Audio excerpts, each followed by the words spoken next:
Interesting. Adam Hill is here. It's Cofield seeing an error message. How dare you? How dare you stream? Now we're good. I think we're streaming everywhere except Facebook. It's still working. Lots to get to tonight. Man. What about Facebook? It's big. You don't want to lose out on Facebook. Old people like that. I wrestle with Facebook every day. Old people love Facebook, man. That's the problem, is I think there's a good audience on Facebook, but sorry, Zuckerberg, but you're kind of a scumbag. Fair. Let's just say it straight out. So since we're not on Facebook, you can say Zuckerberg's a scumbag, I guess. I'm sure he's going to get me no matter what. I'm sure he's listening right now. I wish MySpace was around. It was the good old days when if Tom only had the evil mind of Zuckerberg, Tom would still be around and Zucks would have never developed. But Tom wanted to be all nice, and Zuckerberg's like, nice. It's time to make money. Start spying on people. Let's do it. Let's make our news feed our entire world and keep feeding them. I feel like with my difficulty setting up my tripod, I basically should be using MySpace also. Is that your rubbery? Yeah, I got the wrong one. I thought it would be great because it bends a little bit. I think it's one instrument of many. You need a real tripod, right? And instead, I'm using this, and it's a disaster. They're not pricey. I mean, if you can get a cheapy one for like $20. That's what this one was.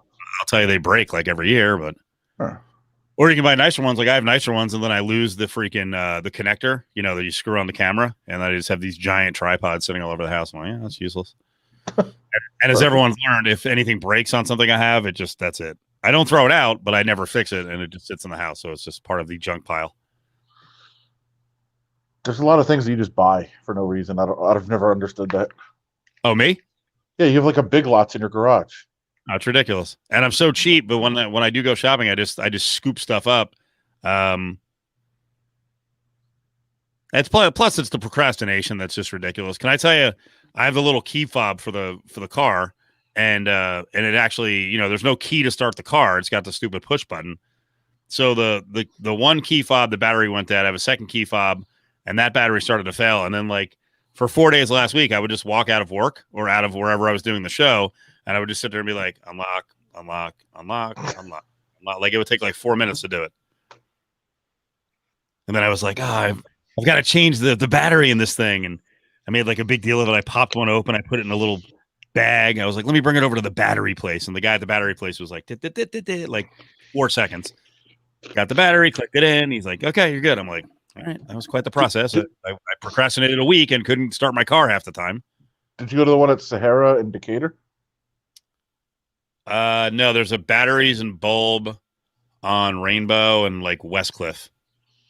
It's where I think there was a 24-hour fitness there, and then some guy got murdered out front, and then no surprise, it closed like a year later. I always I've gone to the one, I think it's at Sahara in Decatur. There used to be a Circuit City right there, which is I don't know Sahara in Decatur. Yeah, now it's a Big Lots. Right, but there's a battery place there. God, I love that. I used to love Circuit City. I used to buy. Remember the Cheetahs TV giveaways? Of course. Yeah, we used to buy, and it still had the big box like in the back. I'd go in there and I'd buy like 5 TVs. I don't know. I think I also rented a moving van, and I would just pick. I'd have all these prize TVs in my garage and home. Like we're giving away the big TV, and it was like it's super cheap now. It's only $8.50. But every time I have to go to that batteries place, though, I'm always just thinking like, what is the clientele? Dude, it was triple staffed on Saturday. There were 3 people working there. And I even got the vibe from them. They're like, what are you doing?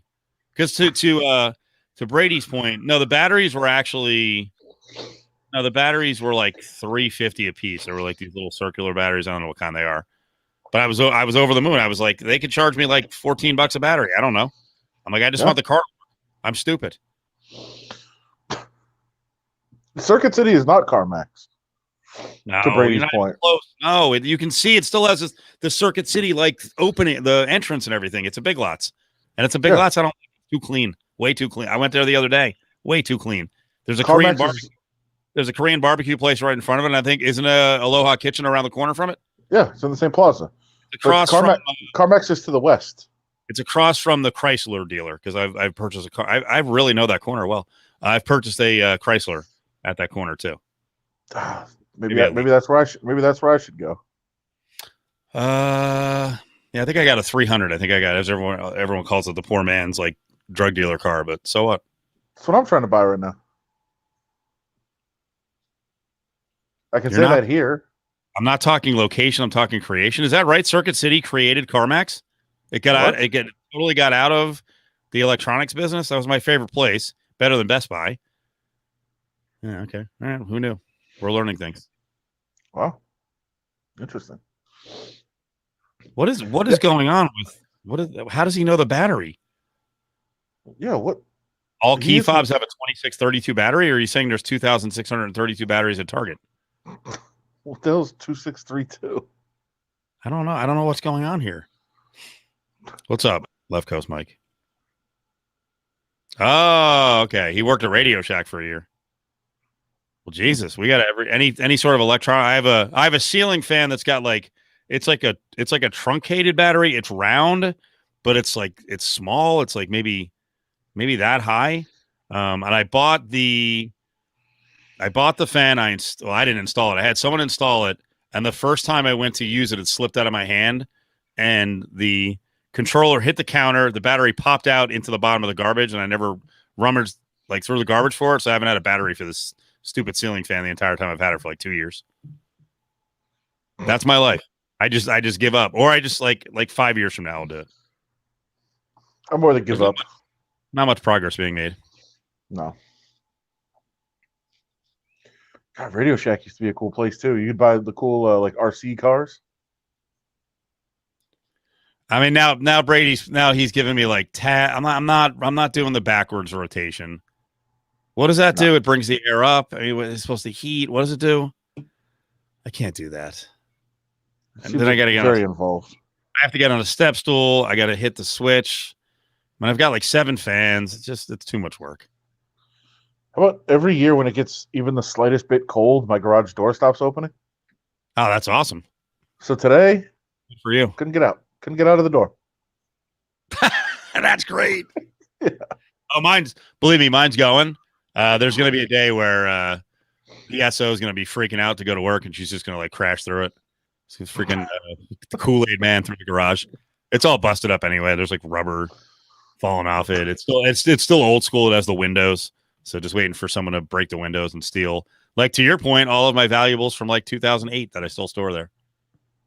Yeah, I found an old school tape player recorder, like the one that kind of was. I don't know. I could pull up a picture of it. I think my mother bought it for me, like as a college gift, in like '90. And I put an old cassette tape in it that I kind of wanted, and it just ate it up. I'm like, fuck, it doesn't work, and it ate the tape. Did I throw it away? Did I throw it away at that moment? Yes, I actually did. Normally, I would put it in storage and be like, maybe I'll fix it down the road. To Brady's Madden rating score here, I'm like a -32, so I can't say anything. I can't even pretend.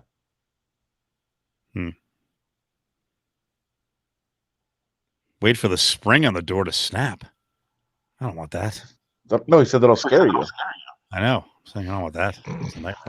Sounds awful. Yeah, I got to get the garage guy over here. I'll tell you which one I'm calling though.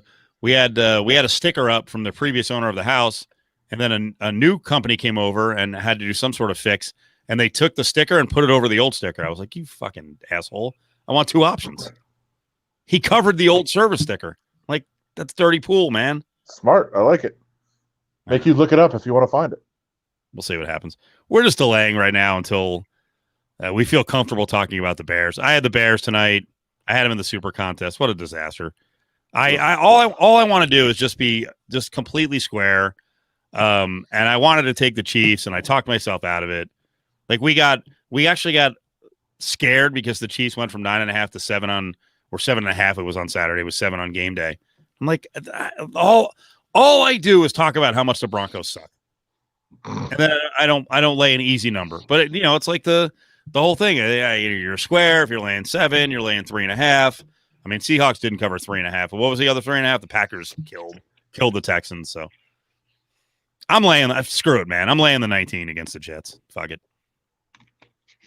I don't mind laying 3.5 because I feel like, I mean, obviously, if you have 3.5, you should somewhere be able to find a 3. But if there's absolutely no 3s out there, right? It 3.5 is telling you, it's pretty strong consensus that they're more than a field goal favorite if they don't want to move to the 3. I mean, not to. I don't want to lament about picks, but the Seahawks did have a 34-20. Was it 34-24 at the time? And I'm trying to think of when didn't the Cardinals were lining up for a field goal and the Seahawks committed a penalty to give the Cardinals first down, and that changed the entire game down the stretch. So I don't know. I was still writing, so I honestly didn't get to see the game till overtime, which made it even better. It was a thriller. Yeah. By the way, I told. Sorry. Go ahead. No, I said I don't look at weather reports, but I do see Twitter. It's going to be in the 20s tomorrow. What are you talking about? 20s where? Ted Pretty. Morning lows in the 20s. He's full of shit. Freeze warning. No. Stop. Let me check my weatherman. The phone. Actually, you're wrong. It's kind of a tease because then you click on the tweet. Yeah. And it's got like everything except Las Vegas. Yeah, Fox 5. That's speaking of dirty pool, cut it out, Fox 5. The low is going to be 46, I think. No, it's 40. Yeah. 40. But it's going to feel colder because it can be 20-mile-an-hour winds.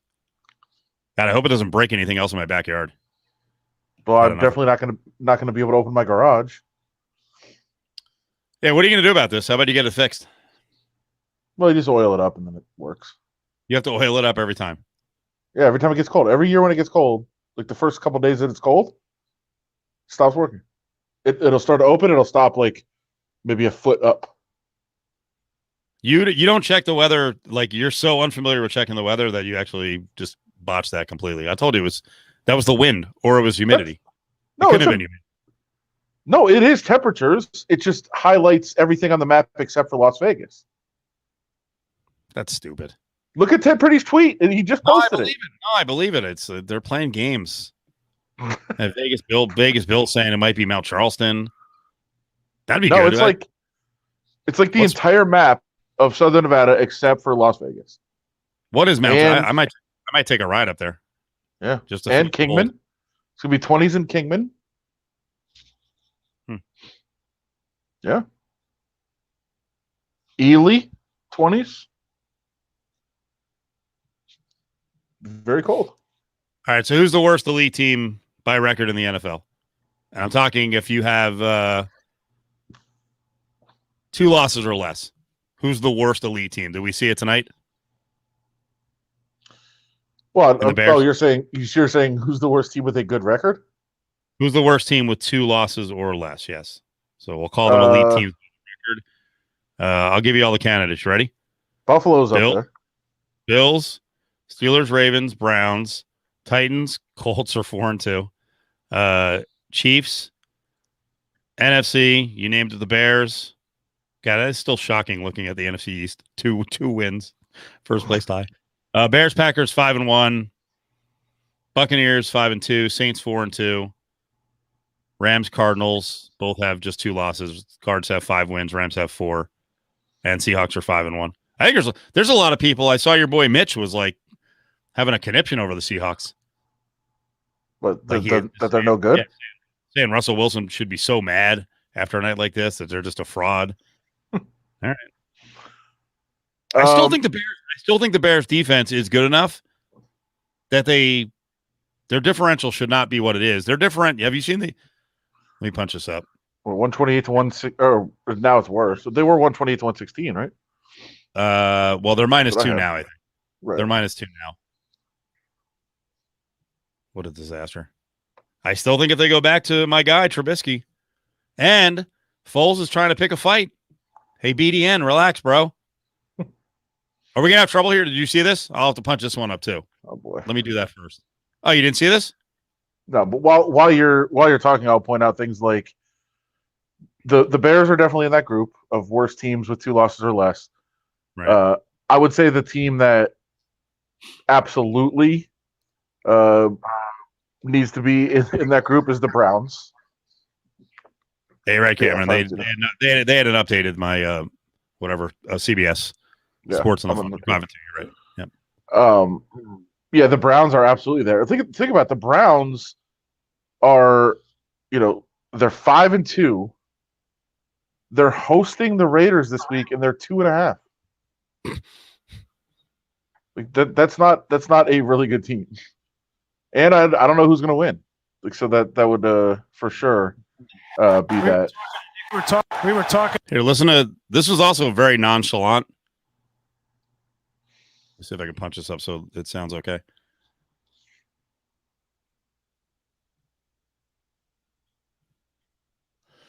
Yeah, this is Greasy on Foles. I feel like Greasy was clunky on this.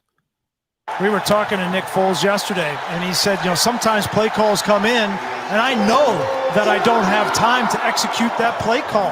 And, I'm the one out here getting hit. And sometimes the guy calling the plays, Matt Nagy, he doesn't know how much time there is back here. And so that's something that they have to get worked out. I mean, what? I like that you're just totally selling them out to the broadcast crew. What was that? I thought Foles was like a good Christian guy, good teammate. So he's taking shots at Nagy and the offensive line. What a big dick. What's his problem? BDN. Yeah, that's bizarre. And usually those production meetings, I don't really think they say anything unless they think it's off the record. Sure. So obviously the whole point is to be on the record, but that's a questionable one. Did Foles walk it back or not? Well, does he know that they said it? Stacey Dale said Foles says right now in Brian Greasy's comments are regarding the play calls, not having time to execute the play calls. That was a miscommunication with Brian and I. Matt and I have a great relationship. In that situation with Brian, it was a misconnection with Brian. Miscommunication, I'm sorry. I said misconnection. Miscommunication twice, he said. Foles said that he was trying to tell Greasy that he and Matt Nagy have a back and forth about what plays to run versus pressure when he might not have as much time. He said it wasn't anything to do with getting the play itself in quick. Who do you believe on this? Well, he's not really disputing it, right? He's saying it wasn't anything to do with getting the plays in quick. Right. That's not what Greasy said. So this sounds like it was more to me. It was like a game of telephone. Somebody relayed what they thought Greasy said because whoever was asking questions probably didn't hear it on TV because they're at the game. Good point. Yeah, so now we got it all screwed up. You're trying to relay what Greasy said to Foles. Here, listen to it again. Here it is. It's going to double play. So we were talking to Nick Foles yesterday, and he said, sometimes play calls come in, and I know that I don't have time to execute that play call. Okay, that's pretty clear. What's the miscommunication? And I'm the one out here getting hit. And sometimes the guy calling the plays, Matt Nagy, he doesn't know how much time there is back here, and so that's something that they have to get worked out. I mean, if he said it like that, it is pretty damning. Where's the miscommunication? Now that said, as Brady suggested, maybe Foles thought it was off the record. I don't really trust Brian Greasy to be relaying the message accurately. So no, I get to see here. The Jockocracy may have fucked this one up. To a fine institution, but I don't know if I don't know how well he represents us. Well, I mean, I think the first thing I love the honesty, and I love that it made the broadcast. But I think if you're a seasoned broadcaster, like you realize what you're saying, and then he just moves on. Like that's kind of a fatal flaw between in a relationship between a quarterback and the freaking coach. No, like would Greasy be cool with that as a player? I mean, and maybe that's part of it. I think Greasy's that's the kind of guy he is. Like he would say shit like that. It's pretty honest. Yeah, it's a weird one. Like to me, again, I don't know how it's related. I don't know how relayed. I don't know how it came up in the conversation. I don't know if he thought he was just talking to him and it maybe wouldn't go on the air. But that's what those production meetings are for. So it's a weird one. And then for Greasy to be like, no, I wasn't talking about getting the plays in quickly. Yeah, that's not what he said. That's weird. Bears underrated on this list? -2. I guess the Rams are better than I thought they were. You? Were you convinced tonight? Or are you always stuck on Goff? I mean, I think Goff stinks. But McVay is really good. And I think, they figured him out a little bit and now he's readjusted. And as much the biggest problem we thought with Goff, or I thought with Goff, was one, he's not very good. Two, that they weren't going to be able to, surround him with other talent because they spent too much money. They've spent like $12 billion. So they don't really seem to have a salary cap. So I guess that part was kind of overblown. Chiefs and the Rams don't have a salary cap. Raiders do, though. Yeah. I mean, I still think the Rams hamstrung themselves with that deal, and I think that they're going to be held back because of it. But they're really good. And I think they have the same exact plan the Chiefs do. You know what? Less need, get the job done. Same with the Chiefs. They trust their personnel people. The onus is on them. You got to produce young players all the time who don't make a lot of money, but who can go in there right away and play. By the way, when you talk point differential, the potential MVP candidate led Buffalo Bills, who have played the Jets twice this year. What are they, plus 40? They have a negative point differential. I did see that. So, and their schedule coming up is brutal. I will make the case right now. The Dolphins are the best team in the AFC East. Their problem. I still think the Bills healthy are better, but I'm not gonna crush you on Miami. I don't have a lot of faith unless New England gets its O-line together. I don't have a lot of faith in the Patriots. By the way, without looking, what is the Dolphins' point differential? Plus 5. Do you know? No, Brady already ruined it. Oh, did he? Yeah. Oh, sorry. Yeah. So I saw it, and I just tried to help you out. I knew it. Yeah, and then which makes it weird that they're going to Fitzpatrick. Now, here's the other thing. If you look at the Dolphins' upcoming schedule, the Bills is bad too. Look at the Dolphins' upcoming schedule. They might not win a game for 2 months, especially with Tua. And I think that might have weighed into the factor of making the move. Going into this schedule, you're probably not going to win games anyway. So then why would they feed him to the Lions? Not literally the Lions. But well, I mean, you're going to have to play him at some point. Why not have Fitzpatrick play like 2 more games, and if he sucks balls, and you go to Tua? They could have done that. I mean, that could have been one of their options. I just feel like it was first of all, it was a bye week, right? I think that helped. Yep.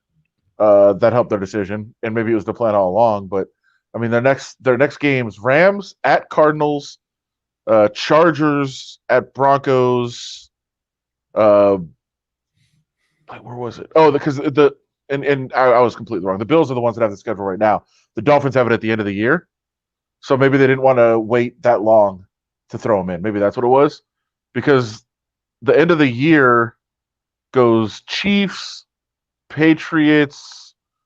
They've got – wait, why did I think that they had such a hard schedule? I'm so wrong about this. Who was I looking at? They've got a manageable schedule. So I'm an idiot. Who's on the schedule? I'm looking. I'm like, well, Rams at Cardinals. Yeah, that's hard. Chargers at Broncos. It's tough. There's a Chiefs game, but it's not as bad as I thought it was. The Bills is pretty brutal coming up. So maybe I guess it just was the bye week was really all the Dolphins were doing.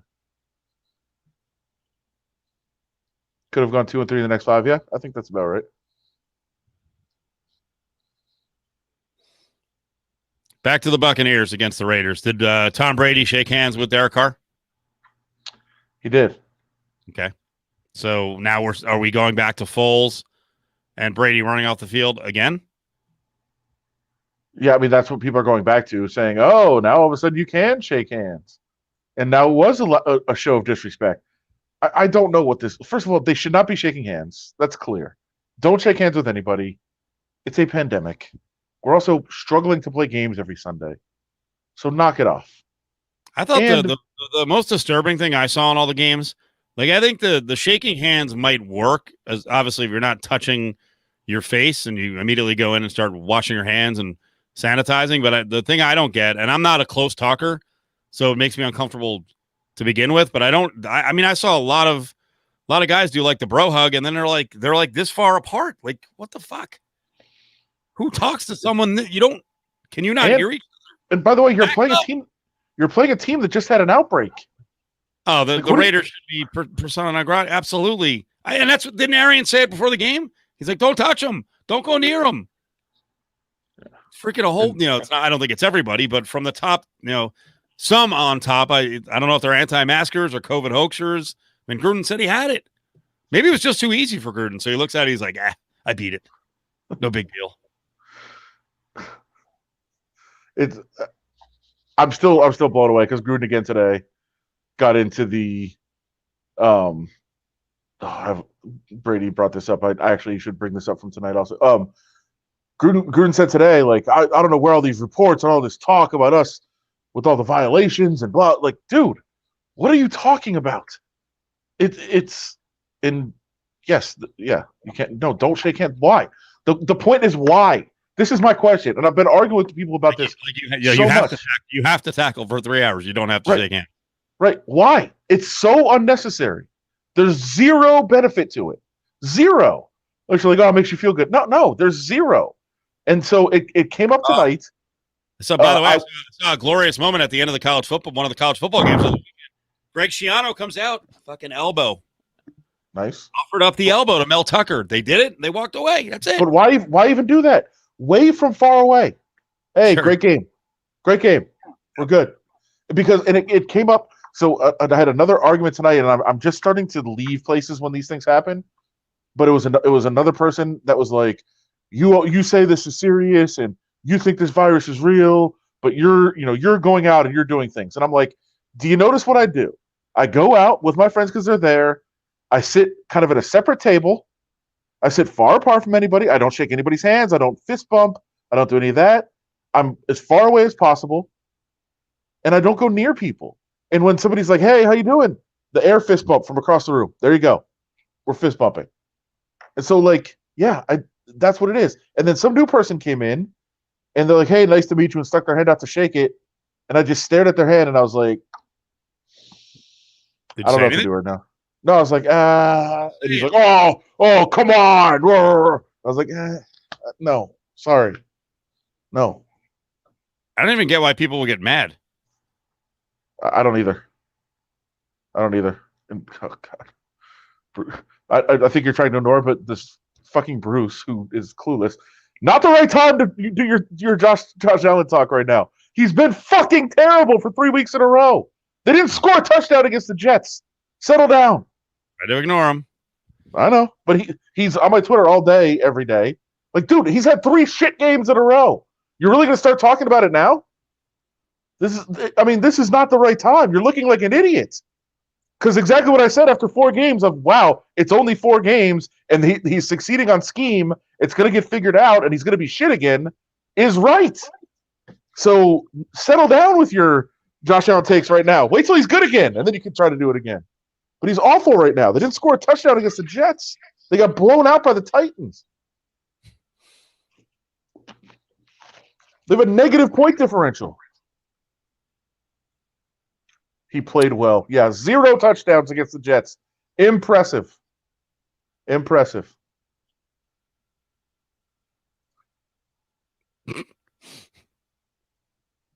don't know why you take the bait. It's all day on Twitter. It's like it's his only use for his Twitter account. Like, not the right time. You had fun when they were 4-0 and he was succeeding on Daboll schemes. That was fun. You could say, hey, you're wrong. And I said, no, it's schemes. Watch. And now he's had 3 shit games in a row.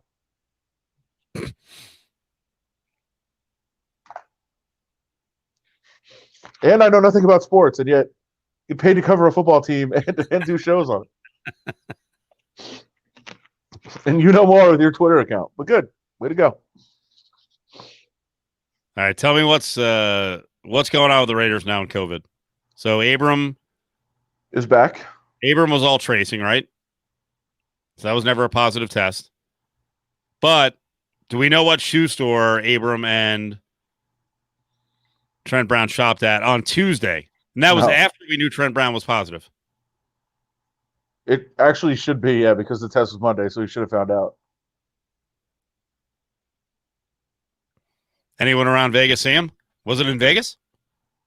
Supposedly, yeah. What's that place? That place still at the Cosmo that we did a couple shows at for like the Warren Moon bowling tournament? That seemed pretty hip.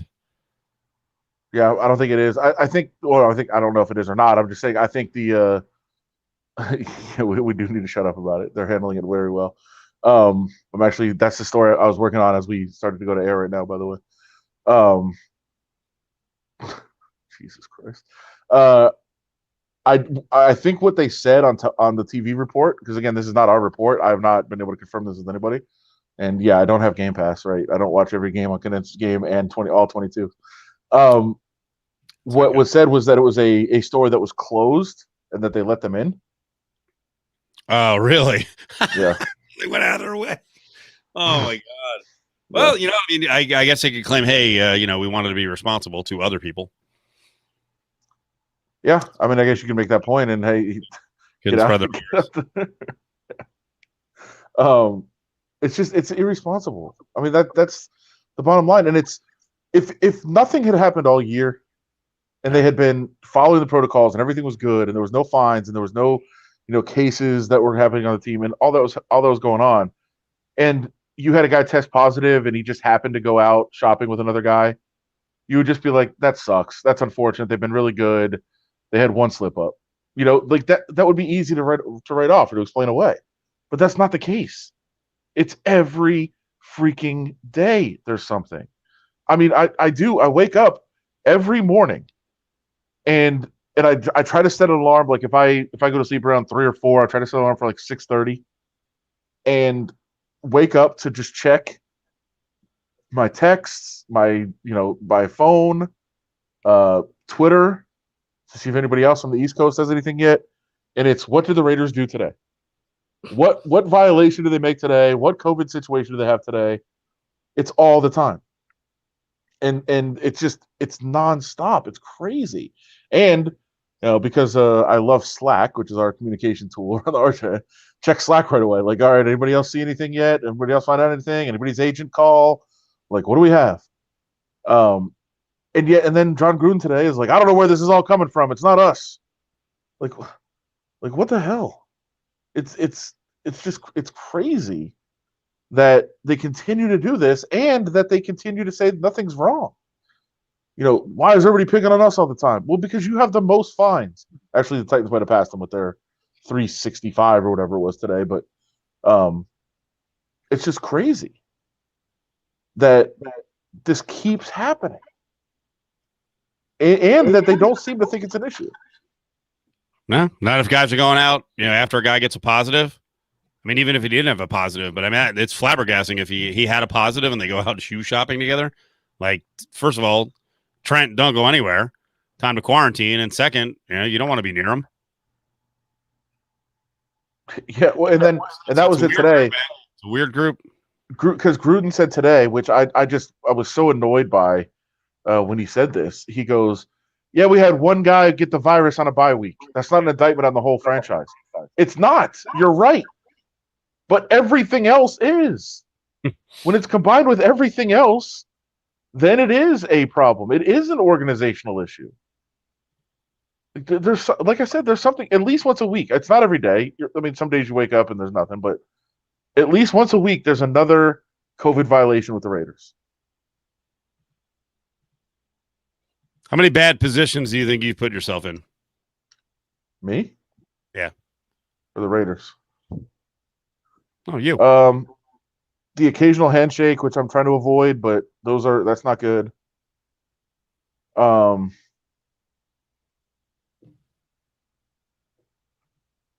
definitely, I was in a casino last week and that's probably not good.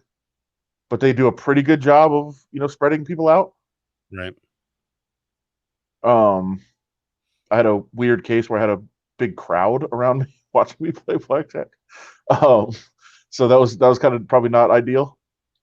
But did you ever talk about the big winning night on here? Or are you trying to keep it private? That doesn't matter. I had a nice run at the blackjack table last week. What'd you buy? Bank. Put in the bank. All of it? No, I put some money in a gambling account too.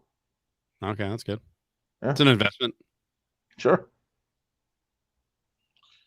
But yeah, I mean, it was a run to the point where about 15 people were hanging around the table watching me play. It was that kind of run. So that was interesting. But yeah, that's probably a bad situation. But for the most part, they try, Big Chief, to social distance here, but it's not good. Ooh, should I answer that question? What's that? This one? No, it's no one's business. Okay. Yeah.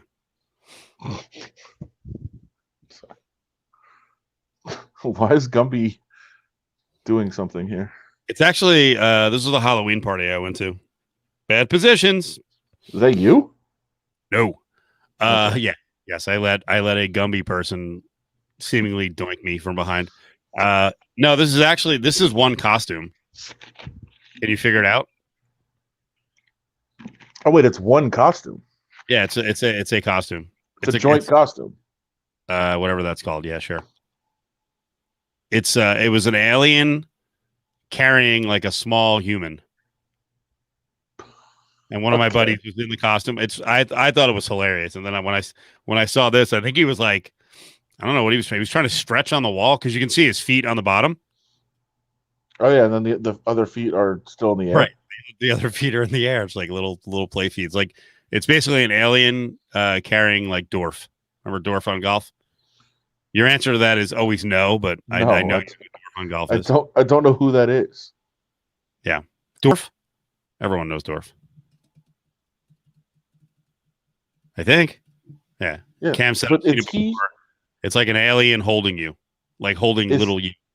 But is the person in the alien costume, or is the person? Now the person is the legs, and then to like the middle of the alien is the person. Then it starts to move forward, and your head goes out. The black arms. Ah, okay.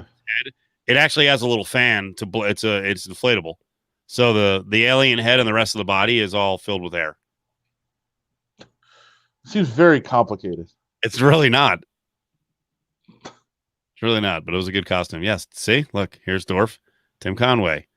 Yeah. So why would you go to a Halloween party? Why did I go? Yeah. Peer pressure. Yeah, the SO wanted to go. But I stayed away from everyone for the most part. Yeah, I mean, you can go to things and stay away from people. And that's what I'm not saying it was like completely free of risk, because obviously there was food there were drinks there. So, you could have, if you're not sanitizing your hands like all the time or washing your hands all the time, you're putting yourself at risk. Yeah. And that's also why I'm not going to sit here and completely annihilate everyone for, stepping out and, slipping, because I've done it. But I also, I am part of something bigger with Lotus. Like, I don't want to get everyone sick at Lotus, right? I don't want to get you sick. I don't want to get the rest of the show sick. But I'm also not in a position of being an NFL player where my organization has already paid over $550,000, and I certainly I wouldn't be at the freaking Halloween party and close to someone who just tested positive. Was Trent Brown hiding it for everyone else?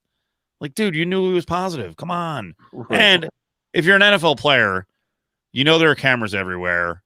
I mean, I saw there was a Carolina Panthers at some party dancing, bunch of maskless people. It's like, smart enough, dude. Especially that guy, the Panther player, is on the fringe. Like they don't have to keep you around, dumbass.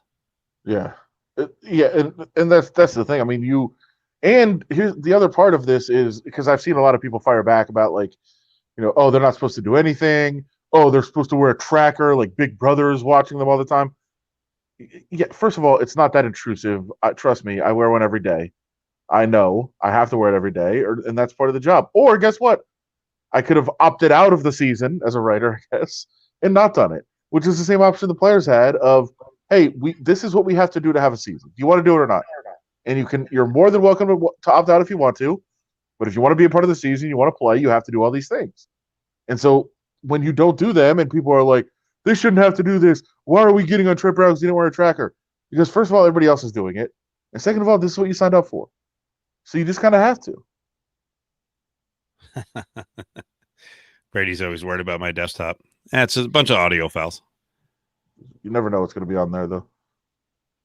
Oh, the porn, some old pictures. I will tell you today, I was a little bit worried because I rolled on the UNLV Marcus Arroyo press conference. We'll play some of that tomorrow. I was going to play some tonight, but you didn't go full tubing, did you? No. I started recording it, and then I actually went out because I totally forgot that it was 11:30, but I had already made a sort of a date to go vote at the same time. So I rolled on it and left the house, and I was like, okay, is there anything up on the screen? Like, is there any way to this computer just grab stuff and throw it up? Pull a tubing. I don't know how many you're on now. Like, I'm probably on like 6 or 7 Zooms a day. Nah, I'm not. That's ridiculous. It's so out of control, and but there's just so many opportunities, and then you just forget you're on. Half the day is on. Why are you on 5 or 6 Zooms? What's going on? Well, there's Raiders one every day for one. Yeah. We have like NFL meetings for the paper. We have whole staff meetings. We have production meetings for the TV show. Like, we just have all these different meetings all the time. And here's the other thing. And God, I wish I'm not going to call him out. A friend of ours who's an executive in town was complaining about it because he said he's on like 10 a day. Mm-hmm. And he said the problem is that it's just so easy to call a meeting now, which is so true.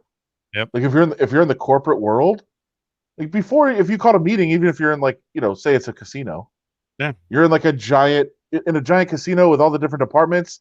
If you call a meeting, you almost have to do it like for 2 days ahead, 3 days ahead. Now it's like everyone jump on their phone right now, and you're like, fuck, I don't have an excuse.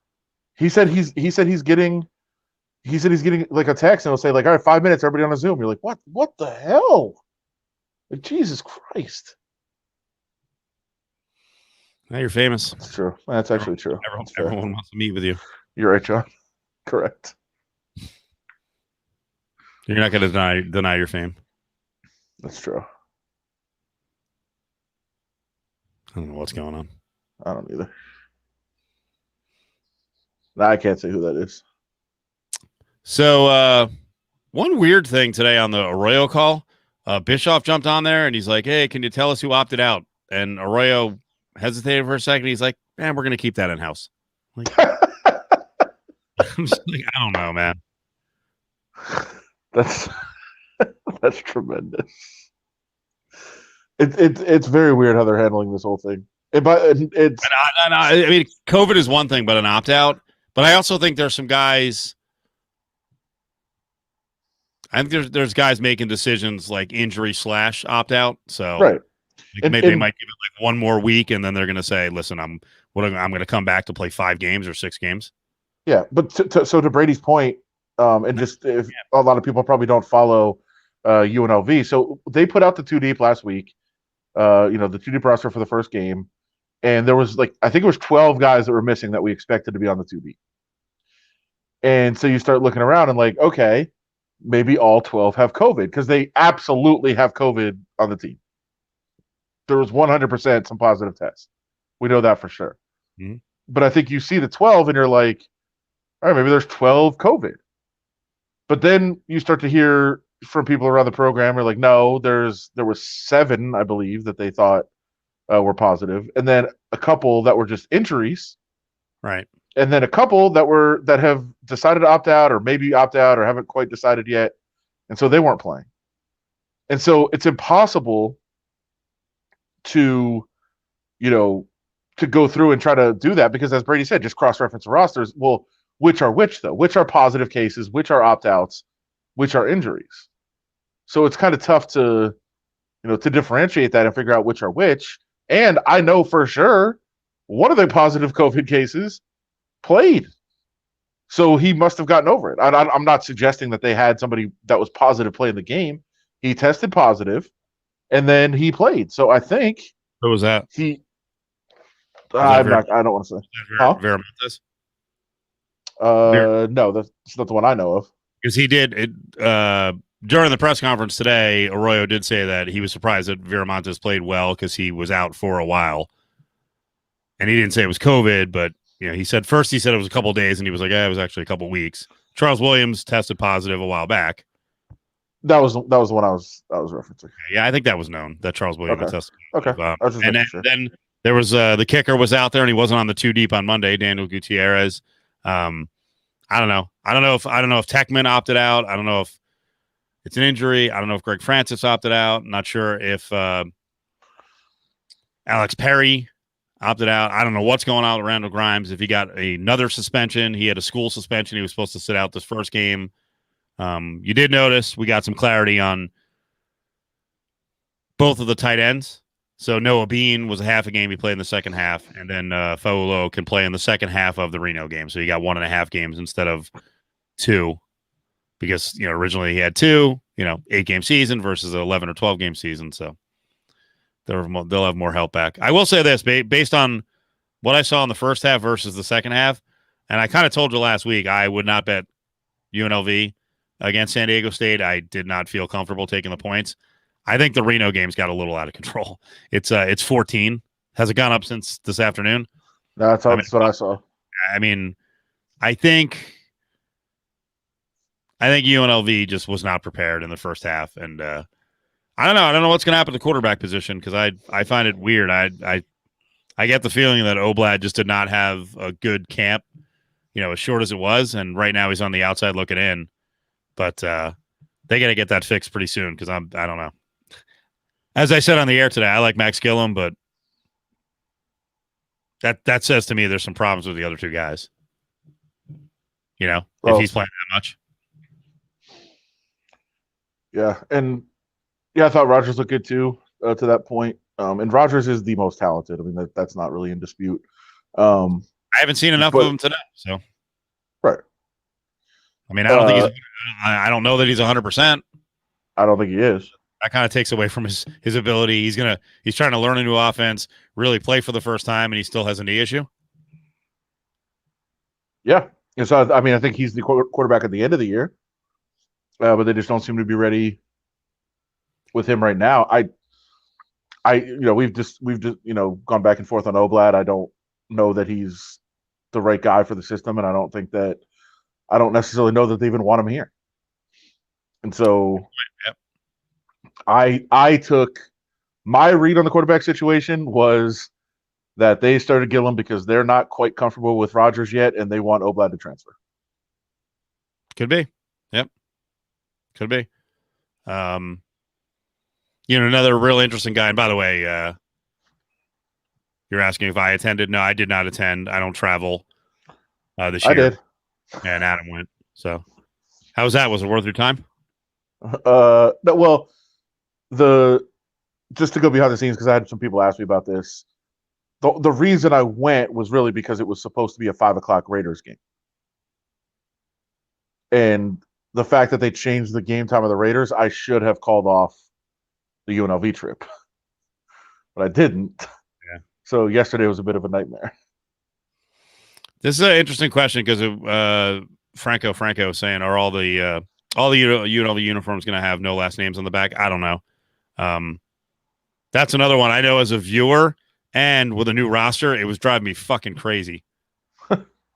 You know what I mean? Because I'm trying to see who's getting mixed in. Some of the new guys. By the way, they also have. I mean, you should know offense and defense, but they also have. I think there's like 5 different combos of the same number on 2 different guys on offense and defense. Right. So I was like, trying to figure out who's getting some time here, who's coming in, and you're like, there's no names on the. Come on, let's put the names. And the jerseys are going to be different like every game. It's going to be like the old Oregon. That's what they're. I mean, that's where Oro came from. I think that's what they're trying to recreate. So, if you like a uniform combination, don't get used to it, and if you don't, just wait for next week. I saw Caleb say that he was cool with the no info on the opt-outs. Really?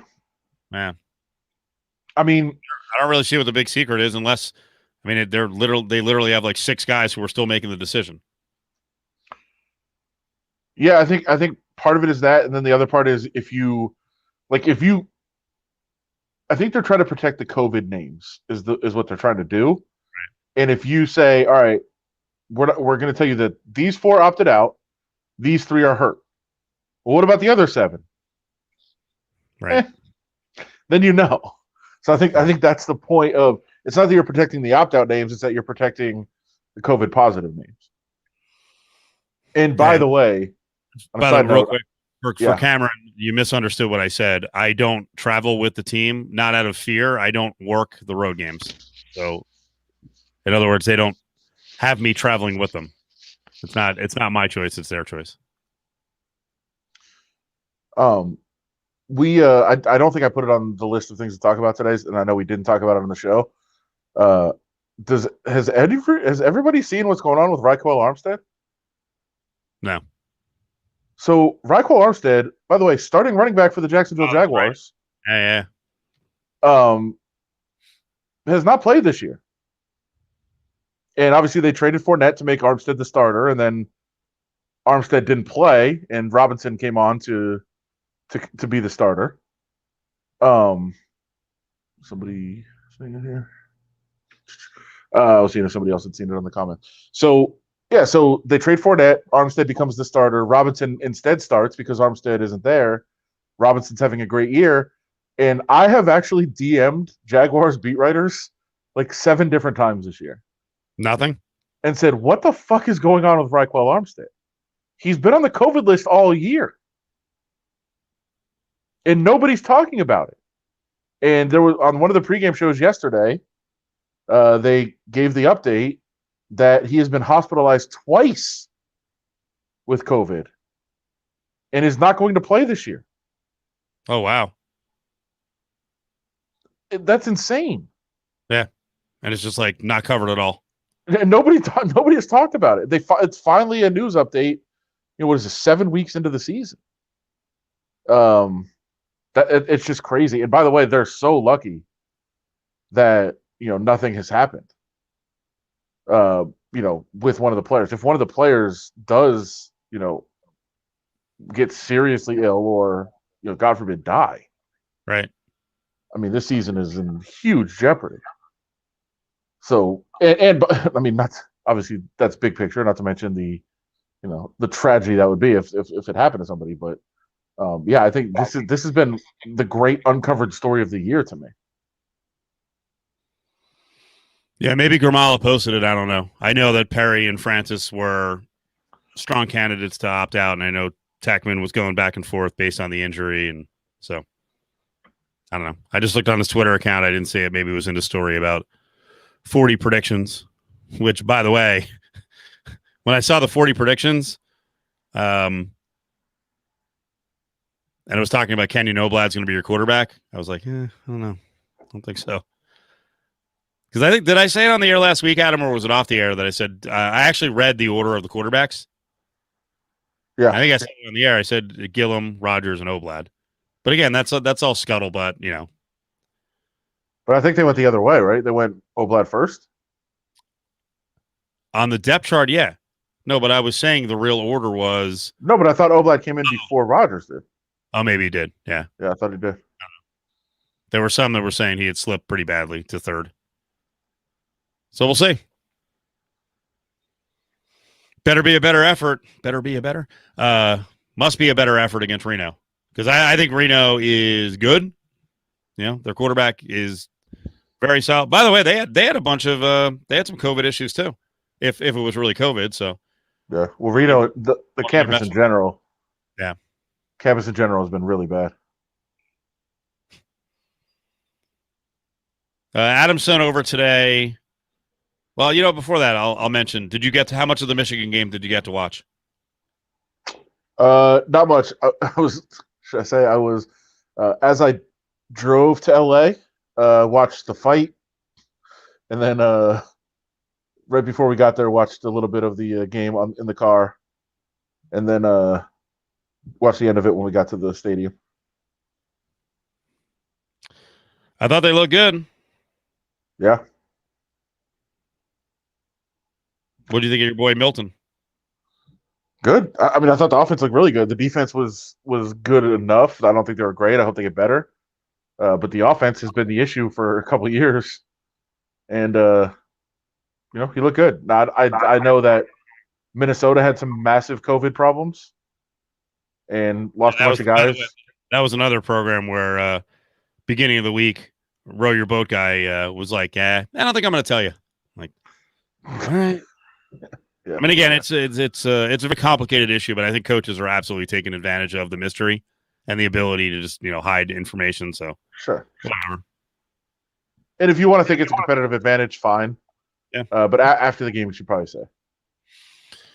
Yeah, I was bouncing between a bunch of games, but I thought Milton looked pretty good. Just at least the ability to stand back there when there's no pressure and throw the ball with some accuracy, some zip on it. He can run. He's a big guy. He's like 6'5", 240. So I almost said I hope it works out for Michigan, but I don't know. I guess I certainly root for Michigan over Ohio State. But Oh. By the way, you saw why Day didn't down the ball? what was his excuse? Because they were, I don't know. I saw he apologized. Yeah, but after the game, he was asked why he didn't take a knee. Yeah. And he said he didn't have the right personnel in. Oh my God. Get the fuck out of here. That's as bad as the card. That's the bad. Wasn't it Bielema? Yeah. It was Wisconsin, Minnesota, and Bielema went for 2, like up big. Yeah. And he's like, well, that's what the card said to do. Like, you're up fucking 38 points, asshole. Card said go for 2. You What am I big, supposed to do? you big galoot. What do you want me to do? Ignore the card? And yes, I understand. Like you actually want like a safety in the game to play running back if you're trying to down the ball. Sure, I get it. Like I do know that. Yeah, I understand. But shut the fuck up. That's not why you didn't. That's not why you didn't down the ball. So stupid. Didn't have the right personnel. Okay. You asked the question behind the scenes, Adam. Is Rutgers good? Yeah. I mean, I thought Michigan State just looked like shit. Michigan than- State. Well, they turned the ball over a lot. I will give credit to Rutgers. They were super aggressive in trying to get the ball, so they were grabbing and ripping at the ball. And Schiano, when Rutgers was pretty solid, they were a really opportunistic defense. They were the best special teams school in the country when it came to blocking kicks. They were amazing, like amazing. So I don't know if they can replicate that, but it does show you how much of a difference a coach can make. Like Michigan State's bad, and there's about 5 like bad teams in the Big Ten, and Rutgers is one of them.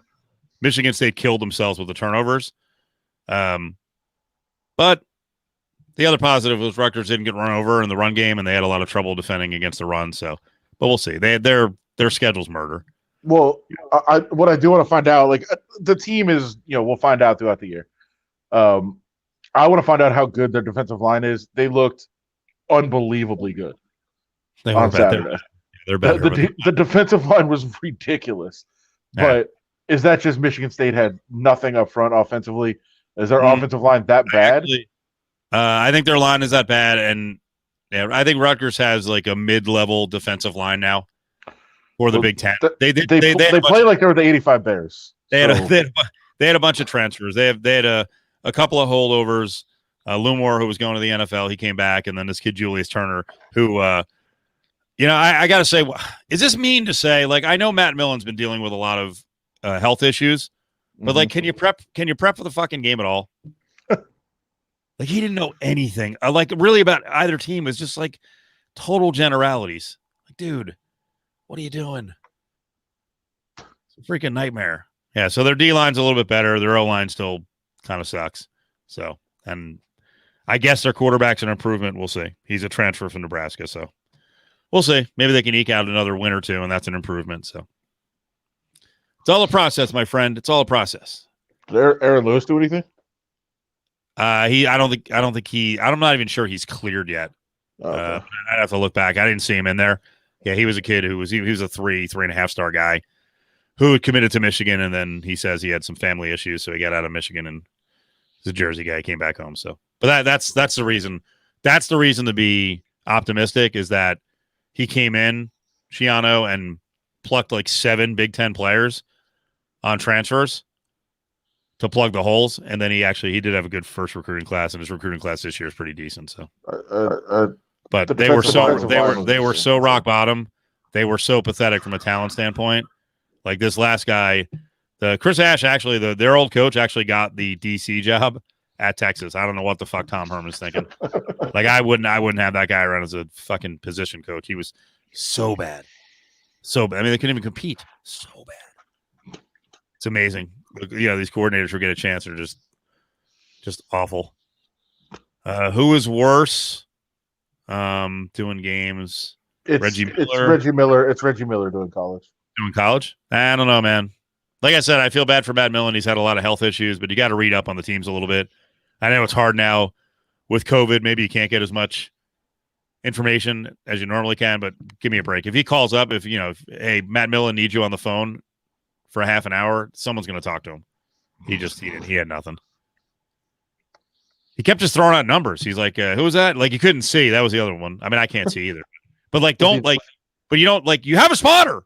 Wait for the fucking spotter to tell you who it is. He's like, who was that? There? Was he there, though? Well, that's a good point. Maybe he wasn't. Yeah. Maybe they were in 2 different locations. Very possibly. But that's not an excuse for not knowing some of the personnel. So. Yeah. I've never heard this issue. Is this a joke? He can't say Villanova? He can't say anything, and he doesn't know what's happening.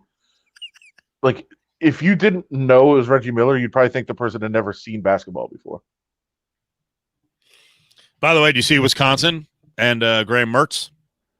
Yeah. Great and game. And the backup?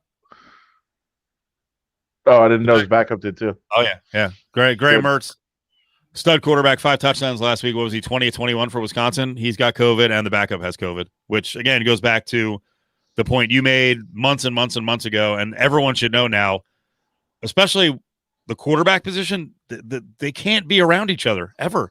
And how do I know? It's in March. Yeah, I was like, hey, when they start playing again, your quarterbacks should never see each other. Especially they shouldn't even know each other's name. The one guy who's got to be separate from everyone else is actually the 2. Of course, the 2 can never be near the 1. Of course. But like, how do I know this? But coaches can't figure this out. And then, like, I'm not even saying me. A lot of people. Wait a second. Did this line move this much already? What was it? Which one? Wisconsin and Nebraska. What is it at? I think this scoreboard sucks. I keep using CBS Sports, and they have I don't know what a freaking sportsbook they're using. It was 7.5 because I noticed that Sammy Panayotovich, our buddy in Chicago, took him at 7. It's 3. Wait, it's actually, I don't even know if it's posted. Circa, this says VI board says circa 3, DraftKings 4.5. The CBS board here says 3.5. But I mean, it's definitely not going to be 7.5. No, it's good. And who knows how many more cases there'll be? Although I feel like college teams just aren't testing. Explain. I mean, I don't know. We don't really know the testing protocols. First of all, we never know when somebody tests positive. How often are they testing? And I would want to know. And by the way, again, with college kids, and I know, there's not on campus necessarily, but kids are living in the same places, same apartment complexes, going to the same restaurants, same bars, that kind of thing. Like, isn't it in the public's health interest to know who on the teams has it? And know if you see them out? I think so. I've been ranting and raving about this, but we know. Come on, in towns like Madison, you think anyone's going to push back on the freaking Wisconsin football program? No, but that's where they should be doing it the most. Yeah, let your flunky kids come out here and freaking poison the rest of us. It's amazing. But yeah, that would be the push I would make, especially in UNLV. It's not really a campus like other places. It's getting more and more like it, but a place like Madison, you better tell me who's got it. If you know that they've got it, Like I know it's invisible, and anybody can have it, so you have to treat everybody. Like the NFL rule says, treat everyone like they have it, which is a pretty good rule. What would a football coach say to that assertion? Like, I'd love to hear the answer. What that? It's public health. We're being ridiculous. Yeah, I would like to know what they would have to say, but I'm sure what they would say is, hey, we tell our kids not to go out anyway. Yeah, coach, I am super afraid of going anywhere on campus, especially, but anywhere surrounding the campus. Can you alleviate some of my fears? Can you relieve some of my fears? Well, I mean, what would they say?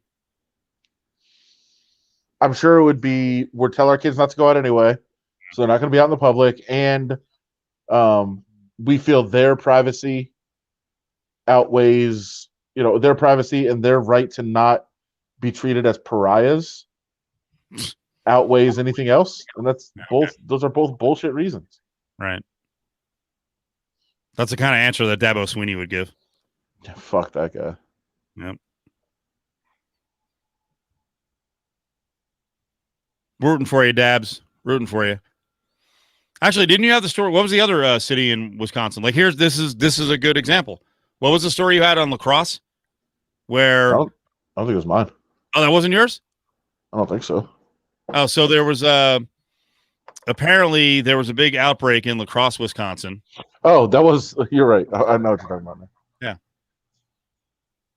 La Crosse, Wisconsin, college town, and then what? It spread to some of the nursing homes. Yeah, and that was the whole story of like, hey, college kids are fine. Yeah, college kids aren't going to die from it. They can spread it around. The college town of La Crosse. There's 3 colleges, and they allowed the kids to come back. The mayor says when he saw young people packing downtown bars and restaurants, crowded closely and often unmasked, the longtime mayor's worry turned to dread, and he knew something was coming. And now, a month later, after they allowed the students back, there's been a, quote, devastating spike in cases. And now it's a wildfire of infection, according to local health officials, predominantly in the student-age population, but it has spread through the community and now has ravaged the elderly residents who had previously managed to avoid the worst of the pandemic. And this is exactly what we say. When you say, like, hey, kids in schools or kids in colleges, they're going to be fine. Yeah, but the more you spread it, the more it's going to spread in the community. How the fuck do you not understand this? Like, that's math. I mean, it's science, but it's math. If there's more cases, they're going to be around more people and spread it to other people. That's a very simple concept. People don't care unless it's their mom or dad. Unless it hits them close to home, they don't care. Even if they do, you saw the shirt at the game this weekend, right? The guy said, my son died of COVID and I'm still voting for Trump. All right. Like, people, you're right. People don't care. And they think it's political. Do what you want to do. And that's, I mean, sadly, when I read a story like that about La Crosse, Wisconsin, my reaction was, I don't live there. It's pretty mean. But, if you want to live in states like Wisconsin, go ahead. You can see the rates going up, and we may get hit next. I don't know. We'll see. I mean, Utah's getting slammed. Utah's rates going through the freaking roof. How about well, you guys were protesting in St. George like 4 weeks ago. Remember the stupid video we showed with all these dopes saying it was some grand conspiracy? And all right, well, that's the choice you made. La Crosse went the entire year without a death of COVID. Wow. They allow students back 4 weeks later. 4 weeks later, 20 are dead, many more hospitalized. Speaking of voting, I voted today, so that was cool. It was very easy, very quick. Always choose to vote. This is my strategy. When the temperature drops 35 degrees from like Friday to Monday, try to vote on the Monday. I planned this all out. I knew it. See, I checked the weather. It was freaking glorious. There was no one there. There were 5 people in line. So that means you didn't get to play my game. Oh, to judge people? I did a little bit. There was some guy who walked up without a mask on. And I took a picture of him, and I was like, who fucking cares? Whatever. That's a Trump vote. You want to die, go die, buddy. Yeah. I will say, and I know you guys pointed this out last week. My God, there's a lot of judges. So I did try to read up on just about every matchup. So that was interesting seeing their backgrounds. I complained about you to Ari today, by the way. So I told the story earlier of, we went, covered the game Saturday. I did not wear my MAGA hat. No. You're actually, can you wear it or not? You're not supposed to wear. Does a MAGA hat qualify? Yeah, it does, right? It must. That's actually a really interesting question. I don't think it should. Yeah. But technically it probably does. Yeah. Like, I'm saying I think you should be able to wear it. You can't wear any political attire. Yeah. Okay. Give me the complaint. I'm sorry, I cut you off. No, it's fine. No, but what you're saying, you can't wear any political attire, but technically a MAGA hat, while it's come to represent political attire, it's not. It doesn't support a candidate or a party. Positive statement. Yeah, we want to make it great again. Yeah. So I think they should be allowed to wear it. I mean, it makes it easier to play my game of judging who people voted for. So Saturday we referenced, went to the UNLV game. I probably shouldn't have gone when they changed the game time of the Raiders game, but essentially we pulled in back to Las Vegas around 5:30, and we had live hits to do starting around 7. That's ridiculous. So basically, Ed Graney, my colleague, came to my house and got his suit on. I put my suit on. We headed over to Allegiant. So hadn't slept, went right on the air, did our shows, and then stayed for the game, obviously. And we got out of there last night. There were some rumors that some big changes were coming to the Raiders. Right. So we were, caught up in that. Here goes Gunther. We got to get the story when Gunther goes bye-bye, and he didn't. Yeah. So I think I pulled into my house about 9 p.m. So essentially was gone, working for 34 hours, and was just dead tired. And of course, after all that, you can't really go right to sleep. You got to catch up on some stuff. You got to kind of calm down a little bit. It's been intense. All right. So essentially, I went to bed around 2, 3, whatever, and I planned on sleeping like up until I had to go get tested, or I also had to send you stories this morning, whatever. But basically, was trying to pass out until like 10 a.m. was my goal. And you sent me a text at 8:30, and then 20 minutes later, sarcastically said thanks for not responding. Wait, when was this? You sent me a text like 8:30, right? And you're like, "I need the judges, like that Justin recommended us because you're going to vote." And then like 20 minutes later, you're like, "Thanks," because I hadn't responded. I'm like, Dick, I'm passed out. That's not the way it worked. Okay, that's back-to-back text. That's what I got. No. It's not the way it worked. Justin answered, and that's why I said thanks. Well, you sent it in a different text. Hold on. Now I'm looking. Yeah, you sent directly to me, and then so I think you sent it to me, and then you sent a group. No, I sent it to you. And then when you didn't answer, I was like, I'll text Justin. Right, but then you said thanks to me individually. Are you sure? Yes, dude. I don't think I did. I'm looking at. I got the text. I'm looking at a group text right here. Adam and Justin, thank you. That was right, but look at the direct text to me. 8:54. I guarantee there's no direct text. All right, maybe I shouldn't guarantee it. There's no thanks to you. I'm telling you. It's in my text. Well, then your phone's fucked up. Okay. All right. Here, look. 8:28. Can you send me Justin's judge list? The next text I have from you directly is New Mexico, San Jose moved. Oh, okay. At 2:48. Well, somehow it ended up in mine those things, and I woke up and I was like, "Fuck you." Thanks. I'm exhausted. Well, one, you're right. I would have no idea what you're doing. Like, I just was not processing your schedule. But no, I didn't send back like a sarcastic thank you. That's awesome. I can't. I will do it after the show to show us the evidence, Big Chief. But I'm streaming on my phone right now, so I can't get out of the stream to go check a text. Someone says James said you can't wear the MAGA hat. CJ Cards fan said Guy wore it where I went to vote. They told him to take it off before entering the voting room. So Interesting. Left Coast Mike saying I sound so subdued today is because of the results of the Super Contest now. We did all right. We were 2-2-1. We got royally effed on the Browns game. We had the Browns -3, and the bastard misses an extra point to go up 38-34. So we lost that one. I was having dreams of going 5-0. Obviously, the Bears gave us no shot at that, but Actually, we're doing okay. It would have been nice to. Yeah, this is a good. You put it out there. It's a good one. That's probably true. I should have a program for that. Like, let's go, answer. Yeah, I was not in good shape by the end of yesterday. It was rough. Weird question that I found on Twitter. Donald Trump. What do you think Donald Trump's stance would be on bat flips? This one's interesting. Ooh.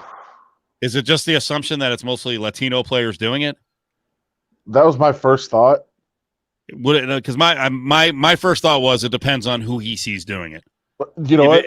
If it's crazy? If it's a heroic white, if it's a Mike Trout, then he's like, I like that. That was exactly the answer I was going to say. White, it's fine for whites. Fernando Tatis Jr. Yeah, Trump's out. Yeah, fine for whites, outlaw for non-whites. Why can't we play the way we used to? That's what the guy was a great baseball player. That's how he got all the heel scars. He got drilled in the heel. He was not a great baseball. You know what's funny? I got drilled in the heel, like legitimately got drilled in the heel playing softball, and I think I must have. I don't know. There must have been some loose bodies in my heel for like 6 months. It hurt. So I get it. I get why he got 19 deferments and didn't serve. I get it. It's a bad injury. Except the difference is I actually did have that happen to my foot. Did fucking hurt, but I wasn't being drafted at the time. I broke a pitcher's jaw and still got thrown out at first. You broke a pitcher's jaw. You hit a ball off the pitcher's face and it bounced right to the first baseman? Second baseman. That's pretty cool. Yeah. But I mean, I am slow, but at the same time, I definitely was like, oh, like I stopped to see what happened. You didn't run it out. Did you get yelled at by your coach? Let's go, come on. No. Look where the ball goes. No. I probably would have got thrown out anyway, honestly. Like, it was tough, but. Adam was station to station even at like 12 years old. I was a great base stealer, though. I feel like you're a combination of, as a 12-year-old, you're a combination of G-Man Choi and Yandy Diaz. and the same height. And the same height. That's good. No, Willie, it was a 13-year-old game in Maryland. We were playing a team called Gork, which I don't even understand what that is. I think it was something greater, something county. Yeah. No, I was a good base stealer. I don't think Adam was like a strikeout every 2.5 at bats like Rob Deere. No, very contact. I was very much a contact hitter, much to the frustration of everyone. Adam, you know what? When you think about it, Adam across the board in all sports is sort of Punch and Judy. That's true. That's an old term, but Adam's a contact guy. He's a fundamental guy in basketball, although he does chuck. And we know in football he was very much a fundamental guy. Very much. And by the way, everybody's saying Gork. It's GORC. It was something greater, something county, I think. Yeah. I would Gork. Actually, we should mention last week during a break, Adam says, hey, you got to see what just happened at the Villages in Florida. Trump had this gigantic rally. And I was like, Peggy Clem, the Villages. Do you know what that is? Do you remember what it is? I do, but I don't think anybody here knows who it is. So Peggy Clem is the name of a lady who at the time was 68, and she got caught at one of the gazebos in this giant retirement community of the Villages. She got caught effing some guy at 68 years old, and I thought it was the greatest story ever, and I cannot. And then I looked her up, and I was like, all right, pretty solid. So to Brady's point, I would if I had a chance. Wow. He already looked it up. If I had a chance, I'll spell it the way you did. Gork. I would Gork Peggy if I could. Yes. Yeah, that's what I think. When I see Adam, I think Willie McGee. Brady's so much better producer than Ari, and I know Ari's here. Just getting information for us right all over the place. I'm kidding, Maybe. Ari. Sorry. Maybe. Oh, Ari, he's asleep now. He's not doing research. Plus, anytime he does research, we do that. Well, I just crap on him, so his spirit's been broken. I was to answer all these Willie McGee comparisons. No, I was very much a cerebral base stealer. I was so good at reading the move and getting the perfect lead. You were what, 8? No. We've talked about this before. At 13, 14 age, just before high school. Yeah, was very high level. I thought you were like the biggest kid. I didn't think you had speed. I didn't have speed. I was probably the slowest kid on the team. So you were like Albert Pujols when he was putting up like 12 steals a year, like 260 pounds. Yeah, I was really good at gauging the pitcher's moves, which, by the way, weren't good at that age. No. And if you were good enough to understand that, and to understand that they couldn't, they had to go home, like basically first move, they weren't gonna throw over, and nobody has a slide step. Like it's all just reading all that stuff on stealing bases when you're that age. It's not about speed. Yeah, I feel like you were more of like the tippy toe from the bowling approach. I feel like you were more of a Tommy Har, like 4 homers and like 102 ribbies. Well, here's the other thing: everything to right center, because I couldn't see. So you were late on everything. Yeah, so I was late on everything. I just learned how to read pitches and just go with them because I couldn't see. I didn't get glasses because I used to cheat on the eye test. Which is still crazy, but I guess a lot of people do it. Yeah. You'd go in, you knew that when they were testing in the morning, you'd go in, you'd read the chart, learn it, and then when they called you in when they called you in to take the test, you just knew all the answers already. Is this actually true? Did the opposition hate you because you talk so much? You led the team. I talked a lot, but it wasn't like trash talk. I mean, I guess it's more obnoxious trash talk of calling out where to hit it because the guy was a weak fielder, or this pitcher can't throw a curveball, so make sure you're sitting on fastball, like those kind of things of like encouraging your team, but doing it by taking shots at the other team. I did do a lot of that. And this is the most obnoxious. I can't even begin to guess how many hidden ball tricks we pulled off successfully. Oh my God. I would so hate your team. I will tell you when it does hidden ball trick. And I will tell you when it doesn't work, you look really fucking stupid, and it's embarrassing. It is awful. But the payoff is when it does work. When it works, it's the greatest. It's the greatest excitement you could ever imagine. It's a free out. It's incredible. But when you I played a lot of third, and somebody first to third play right away, you're just going to get the ball from the pitcher. You calm him down. All right, cool. You have the ball. You're like, just make sure you don't step on the rubber, because if you step on the rubber, it's a balk. And you just walk back to your position and you stand there, and you're holding the ball in your glove, just waiting for the guy to take a lead off third. And then you hear the third base coach go, "Stay on the base. He's got the fucking ball." Oh man! It's like, oh man, go walk back to the pitcher and toss it to it. It's so bad. Hey, we never had this reminds me of last week when we were talking about how people inflate what they were, like Kazarian, what they were when they were younger, and now that you're 40 or 45 or 50 and you're a bit puffy, like you don't realize you can't do what you used to do. I don't even think Brady reacted to it. Last week when we were talking about throwing the football, I went out to the local field and threw. It was pitch black out. So I had a junior football, and I pulled the car up and I left the lights on, and I was just throwing it, and I would just I would walk down the field and be like, I think that rolled like 5 yards. And I kind of estimated because I think Brady or someone set the over under on how far I could throw it at 33.5 yards. So it was about right. And that was a little small ball. Yeah, there's nothing left. It's all done.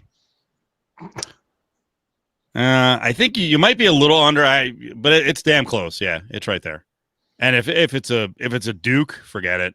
College football regulation, maybe. But I was trying not to do the ridiculous run up from like 10 yards back. So Right. I did. It was a small ball. Yeah, it was a junior football. I do love my list of cities growing that I grew up into. And now it's Rio. It was mostly DC, Bowie, Maryland. Yeah. Yeah. Do you have to get the MRI on your shoulder? No, because I'm not a moron. I did in the dark. I was just doing warm up throws across the end zone. I did like 5 of those, and then I probably threw the ball 10 times. No, I'm not that competitive where I'm gonna freaking injure my shoulder. You know what I actually hurt myself the other day is God, I'm getting old with these just stupid moments where we were hanging out at we were doing the show. We were doing the show at the TI, which by the way, when folks feel comfy going out again, and there's so much room at this place, you can be comfy now. The Golden Circle Sports Bar they did a really good job of that place, and they got the book in there. Holy shit. Adam, I know you haven't been there, but they like tripled the size of that place. But I looked up, what got me going was I looked up on the screen, I think it was like game 3 on Friday, and G-Man Choi did like this ridiculous split where he was like, his balls were on the ground. It was nuts. And I joked, I was like, I can do that. And then I was like, you know what though? I do have good flexibility, right? Like I can touch my toes because I made Ari like last year. I was like, Ari, go touch your toes in studio, and Ari was like, and like all creaky and went down to like his shin, and that was it. But man, I tried to, because I used to be able to just I could not only touch my toes, but my hands flat on the ground, and I tried to do it, and all of a sudden my chest was like just tighten up, and I'm like, oh my god, I think I just hurt myself. So now I can't even stretch without getting injured. So this is quite the tumble down from being somewhat young to fucking really old. Happens quick. This is a good question. This is something we addressed on Friday too, though. Will Circa be the best place in town to watch sports? If you can get a seat, and we talked about it last week. I think after a while, Circa is going to be like, if you're not spending money, get out. But we'll see. Is tomorrow or Wednesday? I think it's tomorrow. Grand opening, yeah. So all the VSiN guys are all fired up with their tuxes to go down there. So that should be cool. Getting all the pictures, and it's awesome. It's good to see Derek finally getting some promotion from the media. Nah, he's done a good job. They do a good job getting the word out. I know. Brady saying I got to stretch before I stretch. You're right. So I did not watch the Khabib fight. I did bet on it though. So like I said on Thursday when you and Justin were trying to talk me into Gaethje having a shot, how bad was it? How one-sided was it? Did he do any damage at all? Gaethje won the first round. Okay. How do you win it? Just like I thought he would. He slugged off a couple takedown attempts, landed a few shots, landed a good kick. I thought there was one that really hurt Khabib, and I was like, ooh. And Khabib actually got one takedown, landed a couple shots, but Gaethje won the round, and then it was just dominant. He doesn't get tired. He just keeps going. It's crazy, and that's why I thought as the fight wore on, I thought Khabib would really take over, but really only took to the second round. I think Gaethje did exert a lot of pressure winning that one round. I mean, nobody's really won a round against Khabib in the UFC. Yeah.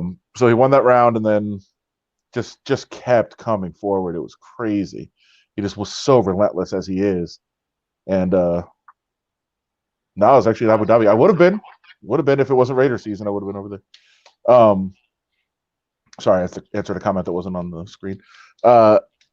So yeah, and then once he did, he got him. And the story that, like, it's so crazy. Like, there's these stories that you hear, and if it wasn't Khabib, you would never believe him. Like, he retired. I absolutely believe he's retired. I'd never believe a fighter when they're retired. I believe him that he's retired. Why? A couple reasons. First of all, he doesn't want to fight without his dad. He said that he told his mom, "Listen, I agreed to this fight. I'm taking it. I'm going to win it." He earned a title shot by beating the guy that I've been trying to fight.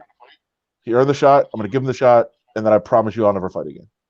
And I believe that he made so much money. First of all, he already had a ton of money. Did he? But I was going to ask you, how much is he making per fight? Oh, he's very, very wealthy. I think he was already very rich before the UFC. If the family had some money. Where's their money? I don't know. But he also, through endorsements, through a lot of the money he made from fighting over there. He's so popular in Russia, and especially Dagestan. But I think the couple of fights that he did for the government, basically in Abu Dhabi, which this fight was, I think they paid him a lot of money. You think the Russians paid him? And Abu Dhabi. Oh, okay. Because they really wanted him for those last couple of fights. So, wow. Yeah, I think he made a lot of money, and so he does. I don't think he'll have to fight for money for sure. But I just think he's the kind of person. He's so religious that he just kind of, that promise that he made. I believe it, and like I tweeted the other day, I might be gullible, and at some point everybody's going to come back and send it to freezing cold takes or whatever. No, the fight was in Abu Dhabi. Big Chief there, sorry. Fight was in Abu Dhabi. So yeah, it was. It's something I believe, but yeah, he did was crazy. So what I was going to say, the stories that you usually hear about these fights, you don't believe them. I do believe it. He broke his foot 2 weeks ago, still fought, and did you hear the story that Cormier told today? So during the week, Khabib was watching interviews with Gaethje, which he always does. He always watches his opponents do interviews because he wants to see what he can read. And that's Fight Island. So he said that during the week, he had heard that Gaethje's parents, I don't know if it's going to be there or rewatching, and he heard Gaethje say, "I would never tap." He's like, "I don't care what happens, I'm not tapping, and I'll never tap."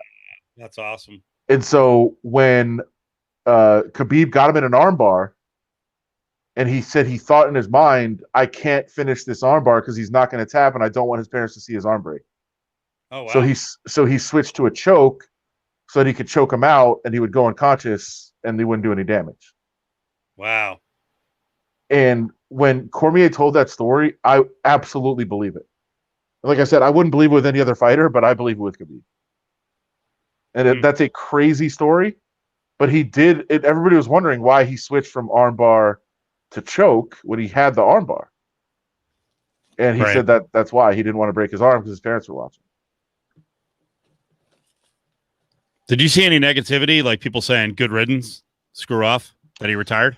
Yeah, Conor fans, but also the real controversy, which I don't know why Khabib said it. He shouldn't have probably. But he said after the fight, he retired, and he said, the one thing, I've given a lot to the sport, I've given a lot to everybody. The one thing I want, as I'm retiring here, is I want you guys to move me to number one in the pound for pound rankings. Right. And that just set John Jones off. Like, John Jones has lost it all weekend on Twitter. Oh my God. And he is furious. Why is he furious? That's how John is. I don't know. He's so mad. He's. Well, I would guess he's tweeted 200 times about this in the last 3 days. What a child. You know what? I even take back the child thing. And Jones has issues too, so he needs to be diagnosed with something. Why do you care? No, I'm saying he has something. He's I don't know if he's bipolar, but he's all over the place. He's up and down. Yeah. And I mean, I don't know. I think you'd argue, well, you love Khabib based on how hard you fought me like a month ago on, and Luke did too. Luke Thomas did too about, like Jones just hasn't looked like Jones the last few times out. Like he's not as dominant as he used to be. And are they the same age? Are they both 32? Jones and Khabib? No, Khabib's 32 for sure. I just looked it up. Okay. They might be around the same. So that's 30... a different 30. Huh, yeah. Jones is 33. That's a different 32, 33, huh? Yeah. In terms of what's left in the tank and what's left in the brain. Khabib is ridiculous. Just ridiculous, man. No, Jones is moving up. Jones is moving up to heavyweight. He's not retired. Yeah, I saw RJ Clifford addressing it, and RJ does Sirius XM, and I used to work with RJ a bunch. And RJ was like, why would anyone be happy that Khabib is retiring? Like, I want to see him fight more. The guy's one of the greatest fighters in the history of MMA. You want him to fight more. Sure, but I'm happy for him if that's what he wants. Yeah. Would they bring him back and break the bank to have him fight GSP? Would George even bother with that fight, or is it just too dangerous? I mean, what is it? How much? So we know what's going to happen. I mean, Khabib would absolutely just mop the floor with St. Pierre. He'll go through him. Yeah, he'll go through him. So what does that do to George St. Pierre's legacy? Anything? I mean, if it's as bad as I think it would be, does it hurt it? No, not really, because I think people just chalk it up like, hey, he's an old man. He shouldn't have come back. And CJ Cart's yeah, he has. Who would he fight? He's beaten everybody. There's definitely options. First of all, he hasn't beaten, and you can do that, or he hasn't beaten. He hasn't beaten Ferguson, and I know Ferguson just lost to Gaethje, but that's the fight everybody wanted to see for so long. If Ferguson gets a win or two, I think you could still make that fight. And dude, I would love to fight Conor again. Yeah, I would love to see him. He's at 155, right? Mm-hmm. So he's the kind of guy who I think could actually go to 85 and win lots of fights too. Like, he's so goddamn strong. If Cormier, who's a freaking animal as a wrestler, 5'10" and 250, and people always say Cormier, if he got you by the head, and he starts, ripping your head around, like Cormier was freakish. If Cormier says that Khabib can hang with him, that's pretty nuts. And I believe it. I believe it too. For Khabib, who probably walks around at 185, 190 now, I think it would be cool if he kept fighting and tried 170 and tried 85. I mean, I think he can do whatever he wants. I've never seen anything like that guy in the sport. Just he's the relentlessness. Why were you pushing me so hard on Thursday about how Gaethje, like, that was because it was the right. He won the round. Who's ever won a round against him? I know, but he's like, you're not going to knock him out, and then you're going to have to do something to him to consistently. I think he could have. I think he could have knocked him out. He wasn't close to knocking him out. I'm not saying that, but he won the round in the way that I thought he could win a round. I didn't think he could win 5 rounds. That was the disagreement me and Justin had, where right. I didn't think he could win a decision. But I think if he could do what he wanted to do long enough, there's an opportunity to knock him out. And we have seen Khabib wobble. We haven't seen him finished, obviously. We haven't seen him hit much, but when he's been hit, we've seen him wobble. And I thought if Gaethje landed enough, he could do that. And I thought there was one point in the first round where, and again, I'll preface this, I was watching on a phone as I drove. So, but there was one point where you're like, oh, like I literally, there was more people in the car, like, oh, but he got through it. That was the highlight of the fight. That's the highlight of the fight. He won the round. No, but I just mean like the one shot where you're like, whoa. Yeah, where I was like, oh, was he hurt? No, and he wasn't. But yeah, I thought that he was, he was doing what he wanted to do. Like, obviously, I thought Khabib would take over at some point in the fight. I just thought Gaethje might be able to get that knockout. And I did say, if you're telling me who's winning, I think Khabib's winning. But at that price, you're like plus $3. Like, again, he was the first guy really to win a round against him. I got Khabib at 300 on Saturday, and it wasn't even like freaking there was no hesitation at all. I'm like 300 on a Khabib fight. I'm in. Like me, I would have laid 1,000 on Khabib against McGregor. Last one. By the way, I'm kidding. I wasn't driving. I was in the passenger seat. I was doing that for effect, so people know. Last one. How big a deal is that ESPN bailed out on its bubble concept for college basketball? I want to know a lot more about this because it sounds like the problem was testing. And they couldn't come in agreement on testing and cost of testing and frequency of testing and all that. And I don't know which way that is. I think ESPN wanted more testing, but I don't know exactly who wanted more or more stringent or better or right. I don't know what the issue was, but it sounds like it was a breakdown in communication about testing or an inability to come to agreement on testing inside the bubble. So I was very excited about that. It was just going to be like 6 weeks of all these, ESPN run tournaments with all these great teams in the bubble. So I think that's a pretty big loss. It really sucks. But I do want to know more details about exactly which side was not happy with the testing. And the other college basketball news that came out today, on the heels of finding out LSU last week had impermissible payments to at least 11 potential recruits or others around them.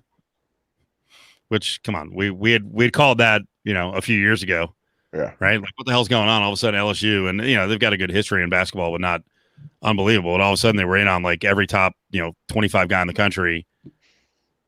Arizona, how serious is this? Which is always a loaded question in college basketball. It's really serious. What does it mean in terms of what will happen? Probably not a whole lot. I don't know, man. These are bad. Is this it for Miller? These are bad. So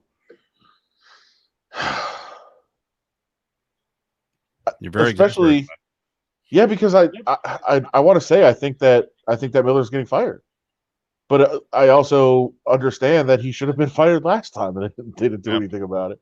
So as much as I want to say, like, okay, this is it, they've got him, it's over. Who knows? But I also like the pandemic does change everything. Like, how much do they play this year? Do they get through the season? Do they have a season? Do they have fans?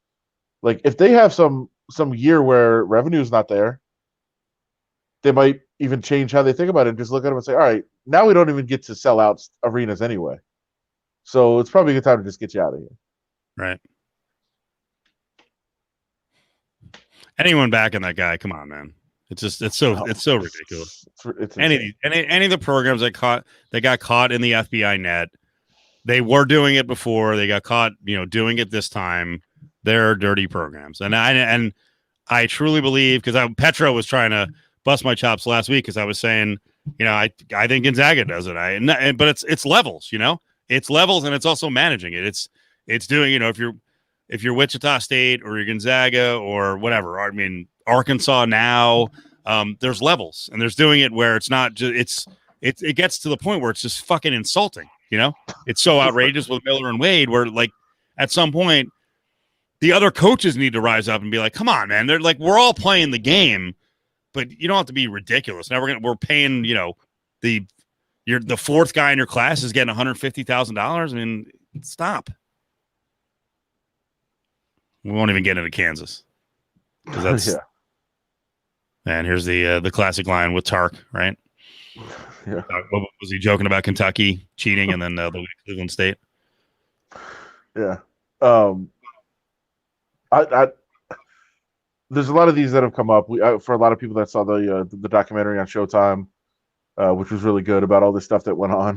There was nothing there. For the most ardent Miller fans, backers are like, nothing there. I'm like, come on, man, stop. They're setting up payments for players. He's negotiating how to win the battle on DeAndre Ayton. Yeah, and these we know these things happen. Like, they go on forever. We've talked about this, and everybody understands that there's a lot of cheating. There's rampant cheating in recruiting in colleges. We know, but as you were just pointing out, the thing is, if you're getting caught, you're doing it badly and you're doing it egregiously. So, like, don't do that. Miller got on the phone with the go-between. Like, how do you do that? How bad was Will Wade? Like, Will Wade was completely out of control. Yeah. And Will Wade is like the quietest, nicest dude ever. And he was just so caught up in this. And he's on there getting, wasn't he, if I remember correctly, wasn't he trying to sound like kind of street on the call? Like, I was like, all right, bro, this is not you.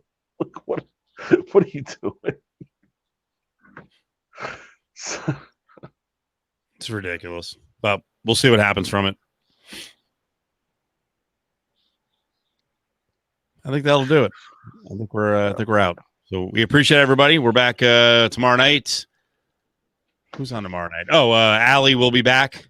By the way, Allie got a nice pop from one of the big sports radio dude website who reports all the news on radio, and Allie was listed with like 20 other women as women starting to break through into the industry, which I thought was really cool. And it's all because of us. Not really.